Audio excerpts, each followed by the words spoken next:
कामाचे उद्घाटन नामदार बाळासाहेब थोरात, कांचनताई थोरात, आमदार डॉक्टर सुधीर तांबे साहेब, त्याचप्रमाणे जय मल्हार फेम आमचे संपूर्ण झालेला आहे। उपस्थित असलेले पाहुणे श्री रणजित साहेब देशमुख साहेब, त्याचप्रमाणे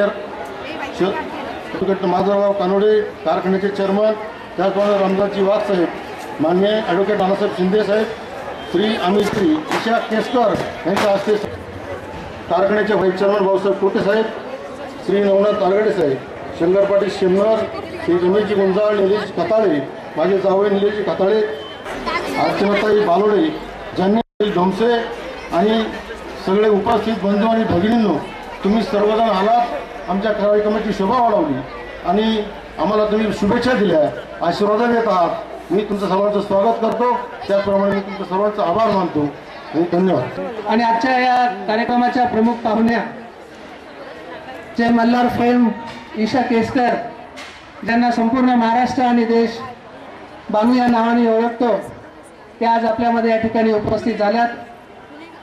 मंचकावरील उपस्थित झाले, मी आपल्या सर्वांचं या ठिकाणी स्वागत करतो।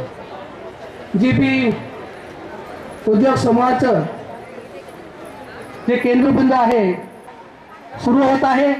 अतिशय आनंदामध्ये सुंदर अशा सायंकाळी या उपक्रमाचं उद्घाटन नामदार साहेबांच्या शुभ हस्ते या ठिकाणी झालेलं आहे।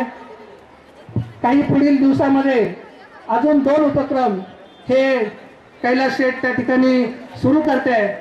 संगमनेर तालुका आणि नगर जिल्ह्याची बॉर्डर ओलांडून नाशिक जिल्ह्यामध्ये जाऊन सिन्नर येथे ते नवीन दालन भविष्यामध्ये सुरू करते। पुढच्याच महिन्यामध्ये ते दालन आपल्या सेवेकरता उपलब्ध होणार आहे। जीपी फूड प्लाझा हे हॉटेल या ठिकाणी सुरू होते। कैलास शेठच्या जीवन प्रवासामध्ये जे सर्वात महत्त्वाचं योगदान जे आहे ते गावाने परिवाराचं आहे झालं असं जाहीर करतो। कैलास पानसरे आणि केतन गव्हाणे मामा भांजे हे मामा भाचेचं हा उपक्रम येथे आहे। कैलास पानसरे यांना आपण ओळखतो ते आपला शेतकरी कार्यकर्ता तो आहे, शेतकरी कुटुंबातून आलं। आपल्या शेतकरी कुटुंबामध्ये कोणी व्यापाराकडे जाण्यामध्ये काही फार धजावत नसतं, परंतु कैलास पानसरे यांनी छोट्या याच्यामध्ये व्यापार सुरू केला आणि आज पाहतो आहोत की एक उद्योग समूह त्यांचा निर्माण होत असताना आपण सर्वजण पाहतो। आणि म्हणून आज अभिनंदन करायचं कैलास पानसरे यांचं आणि केतन गव्हाणे यांचं आणि त्यांच्या कुटुंबियांचं की नवं दालन त्यांनी सुरू केलेलं आहे, रेस्टॉरंट सुरू केलेलं आहे। रामदेव रेस्टॉरंट नाव आहे आणि महत्वाचं म्हणजे व्हेजिटेरियन प्रकारचं आहे।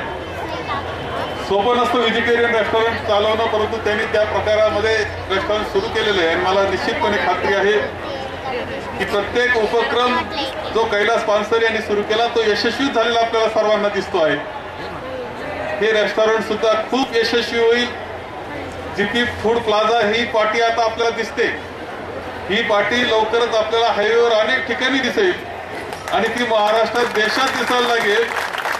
याकरता मी शुभेच्छा कैलास पानसरे यांना देतो। त्यानंतर ते भेटणं मुश्किल होईल आपल्याला, जसे विठ्ठल कामात सापडायला जड जातात आपल्याला, तरी आपण धरून आणतो त्यांना अनेक काळात। तसं कैलास पानसरेला कुठे धरून आणावं लागेल, दुसऱ्या राज्यात गेले, तिकडे गेले आणि या सगळ्या करता मी त्यांना शुभेच्छा देतो। नवीन नवीन उपक्रम शेतकरी कुटुंबातल्या तरुणांनी करावं असा खरा संदेश देणारा हा कार्यक्रम आहे। ईशाताईंचं सुद्धा स्वागत करतो। आपल्याला माहिती आहे की जय मल्हार सिरियल खूप काळ चाललेली। ईशाताईंना मी एकच म्हटलं की आता आम्हाला दुसऱ्या सिरियल मध्ये तुम्हाला पाहायचं,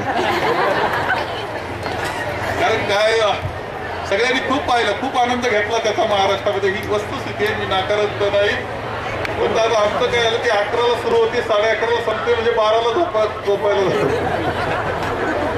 घरात त्याशिवाय टीव्ही बंद होत नाही तुमच्याशिवाय। नाही ते 7चं नाही, आमचं 11चं घरात, त्याच्या घरात 7 वाजता पाहतो, तो स्वयंपाक लेट व्हायला लागला। गमतीचा भाग सोडला शेवटी आता ईशाताई केसकर आपण पाहतोय असंच आहे का आपल्या कुटुंबातल्या मुली ह्या आहेत, परंतु प्रयत्नानं कष्टानं त्यांनी यश मिळवलं आणि महाराष्ट्रातून देशात प्रसिद्ध झाल्या। खरं त्यांच्यापासून सुद्धा हेच शिकायचं असतं की आपले मुलं सुद्धा असं यश मिळवू शकतात. हे शिकणारं असं व्यक्तिमत्व हे ईशाताईच्या रूपानं आपल्याला इथे आलेलं आहे. त्यांचंही आपण सगळे उत्सुकता आहे, कौतुक आपल्याला सर्वांना त्यांचं वाटतं. त्यांचं सुद्धा स्वागत आपण करूया आणि पुढच्या काळामध्ये निश्चितपणे आपली जीपी फूड प्लाझा हे खूप ठिकाणी जावं, खूप यशस्वी त्यांनी व्हावं, याकरता मी आजच्या निमित्तानं शुभेच्छा देतो आणि माझे 2 शब्द संपवतो. बघत होते कुठं काय बाणू नाही, गोंड नाही, लुगडं नाही, भाषा नाही तशी, हो का नाही? काय मग नवीन वर्षाची सुरुवात जोमात आहे, काय आवाजच नाही. देवांचं नाव करूया चला एकदा. त्यांनी 5:30ला इथे गेले तेव्हा ऑलरेडी इथे गर्दी होती. मला इतकं छान वाटलं, इतकं भरभरून प्रेम देता अजूनही सिरियलला 3 वर्ष झालेली असताना सुद्धा. तर खरं सांगायचं तर असं वाटतं की आपण त्याचे लायक आहोत का नाही खरं तर. पण काय माहिती आता खंडेरायांची इच्छा आहे, पाण्याची इच्छा आहे, माणसाची इच्छा आहे म्हणून घडतंय सगळं असं म्हणूया आपण. इथे असलेले सर्व मान्यवरांचे मी आभार मानते की त्यांनी आपापली भाषणं माझ्यासाठी पटपट संपवली. त्यांचे 4 शब्द 2 शब्दावर आले आणि खरंच माफी मागते की मी खरं तर सगळ्यांची नावं घेऊ शकणार नाही. पण मला खूप आनंद झाला थोरात साहेबांना भेटायला आणि तांबे साहेबांना भेटायला. खूपच आज ते किती वर्ष कार्यरत आहेत आणि राजनीतीमध्ये आहेत, पण तरी सुद्धा त्यांच्याशी बोलताना असं वाटत नाही की ते खूप मोठे आणि थोर माणसं असतील. मला अगदी घरचे असल्यासारखे त्यांनी माझ्याशी गप्पा मारल्या आणि मला संगमनेर हे माझंच आहे असं वाटून दिलं अगदी. आमच्या सिरियलमध्ये, आमच्या मालिकेमध्ये मंजी नावाची एक मुलगी होती, प्रियंका वामन, जी संगमनेरची आहे, जिचं लग्न इथे झालं होतं. पण मला मालिकेच्या शूटिंगमुळे इथे येता आलं नव्हतं. खरं तर माझं बुकिंग झालं होतं, बसचं सगळं झालं होतं, पण मला काही येऊ दिलं नाही शूटिंगवाल्यांनी. पण त्या निमित्ताने आपण संगमनेरची आज भेट झाली, नशिबात होतं माझं. तर संगमनेरची नातं तर जुनच आहे. आज सर्वप्रथम हे केतन गव्हाणे जे आहेत आणि कैलासराव पानसरे यांचे मी आभार मानते, कारण त्यांनी मला इथे बोलवलं आणि आज एवढ्या मोठ्या हॉटेलचं ओपनिंग करायचा मान मला दिला, थोरात साहेबांच्या शेजारी उभं राहून तांबे साहेबांच्या सोबत. ह्याचं मला खरंच खूप त्यांचे आभार मानते मी, त्यांनी मला बोलवलं. आणि मी असं म्हणेन की जीपी फूड प्लाझाच्या अजून भरपूर ब्रांचेस होत आणि कामत हॉटेल आपल्याला लक्षातही राहू नये. महाराष्ट्रीयन फूडच्याच ब्रांचेस सगळीकडे होत. जसं साऊथ इंडियन फूड फेमस आहे तसं आपली मिसळ संगमनेरचीच मिसळ फेमस आहे ना. मी खाल्ली आहे करड आत्ताच, जिरवी पोहे इकडे यादी सुरू झाली. हो अर्थात माझ्या आयुष्यात तर आहेच प्रियंका वामन, ती तर मी कधीच विसरणार नाही. तर मला असं म्हणायचंय की जसं साऊथ इंडियन फूड फेमस झालं तसंच महाराष्ट्रीयन फूड हे भारतभर काय बाहेरही फेमस हो आणि जीपी फूड प्लाझाचं नाव सगळीकडे फेमस हो. बस एवढीच इच्छा खंडेरायांच्या चरणी आणि प्रार्थना.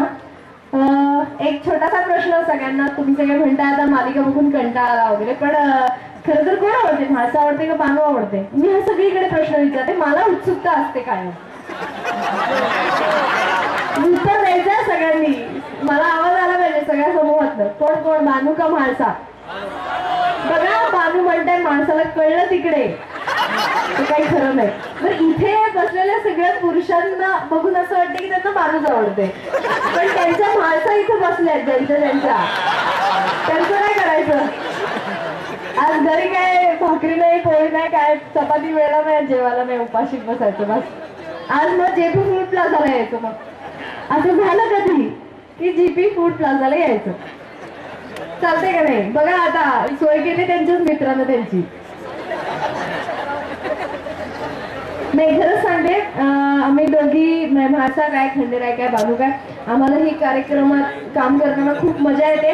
आणि मुळात आपल्या महाराष्ट्राच्या कुलदैवतावरती ही मालिका काढली, ज्याच्याबद्दल आधी कोणालाच फारशी माहिती नव्हती.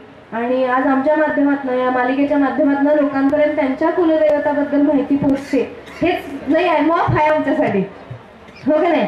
तेव्हा एवढं 2 शब्द बोलून मी माझं भाषण संपवते आणि मीही 2 शब्दावरच थांबते. आपण सगळ्यांनी नंतर जेवणाचा आस्वाद घ्यायचा आहे नक्की. आज म्हाळसाईला कामाला लावू नका तुमच्या. धन्यवाद.